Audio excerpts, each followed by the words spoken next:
I'm Sinead Bryan, associate producer over at Capcom, and we're about to take a look at Dark Void. So this level that we're showing off right here is about 2/3 of the way through the title. By the time you get here, you're literally sort of a god of the skies.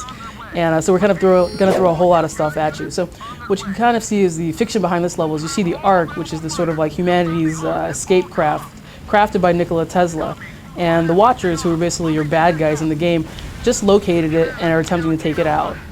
They know that since the majority of the survivors are located in this craft, if they can destroy it, it's pretty much game over for humanity. So you can see they're sending off a whole lot of enemies my way. We've got 3 different aerial combatants right here. You see the shielded UFOs that we've just introduced here. Basically call those UFO spheres for good reason. Your usual UFO disc, which are typical UFOs, and also you'll see the Knights, who you'll have encountered earlier in the game, but this is going to be their aerial mode. So you see those guys coming up behind you and trying to take you out.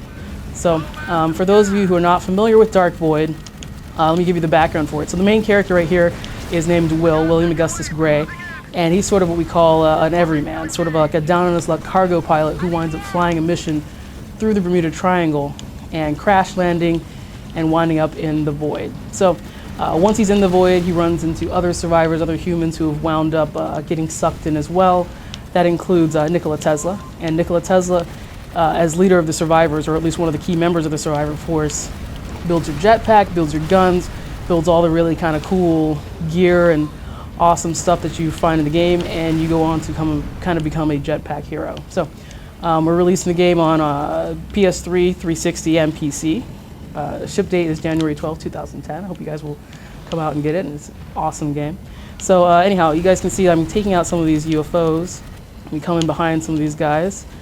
And if anyone hasn't seen, the main features of Dark Void, besides having a guy with a jetpack, is we've actually got on-foot modes as well, which I'll get to in just a second. And we also have vertical combat, which is sort of a thing that melds the on-foot and the in-flight portions of the game, as well as hover combat, which is a new sort of feature we implemented with the recent delay that you guys might have heard about. So I'm going to take out one of these guys' shield. Oh, that was close. See if I can get in close enough to take out one of these guys' shields real quick, and we're going to hijack this dude and take his ride. So his shield drops right here. If I can get in close enough to him and mash the B button, we're just going to take his UFO from him. So you can kind of see, the UFOs. I mean, like I said, literally, by the time you get to this point in the game, we've got a lot of enemies. We've got a lot of guys who are coming at you, trying to make your life a lot more difficult. Let's go ahead and attach onto this guy right here. This guy's smoking just a little bit. He's going to try and eject me, of course. And I'm trying to get around to the back right here. Hang on for dear life. I'm trying to get around to the back control panel, because if I can get over there, I can actually take control of his ship. And basically, I've annoyed the pilot enough that he's going to reveal himself, and his life's going to get a little bit more difficult at that point.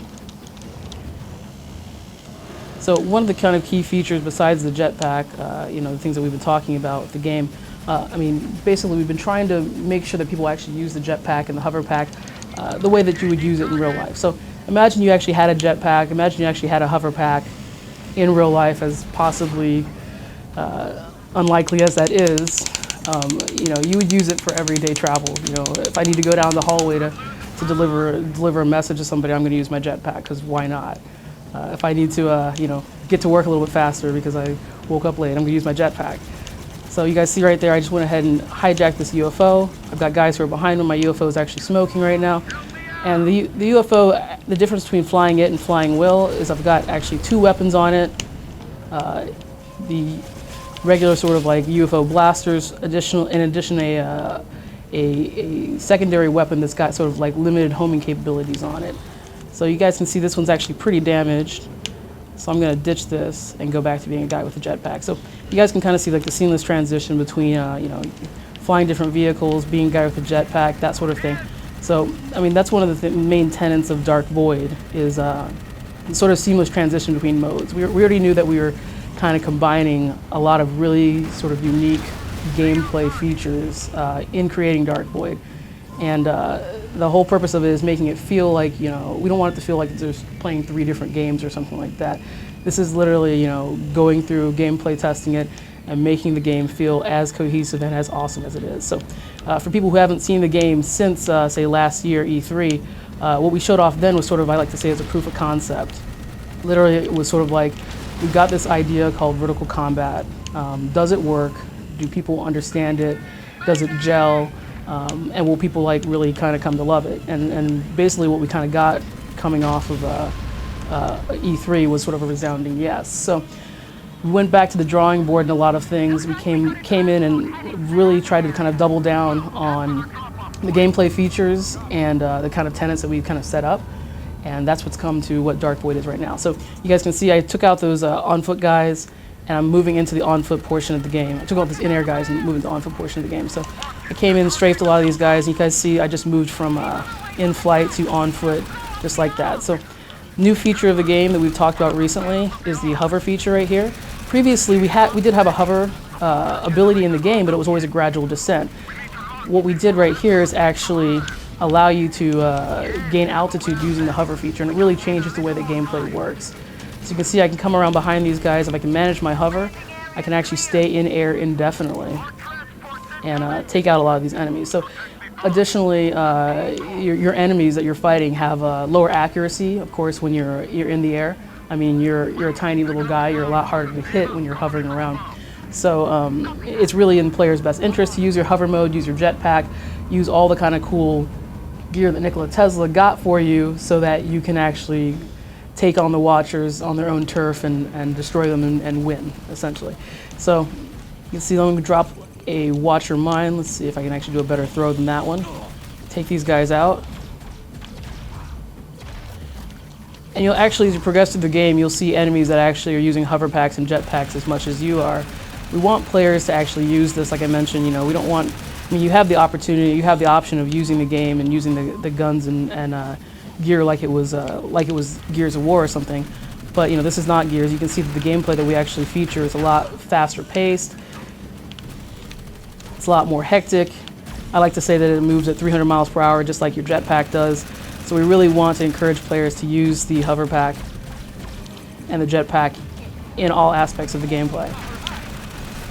So I'm going to use my hover pack back out of this right here. Take out some of these guys from the sky. Gain a little altitude, get in a better position. Drop right in behind him. And do a melee attack on him. So, like I said, this is sort of gameplay in Dark Void, that we're kind of promising people here. This is very unique. It's not anything that's offered in any type of any other of the games that's on the market right now. So you guys can see what I'm doing right now is I'm actually protecting the fuel pumps that are feeding fuel to the Ark. So I've got one more fuel pump that I've got to protect. The Watchers are dropping off ground troops, shock troops, I guess, as we kind of move on because they're just not satisfied with their first failed attempt. So I can take out the rest of these guys right here. Then I'll be able to take out, hopefully, deflect their forces.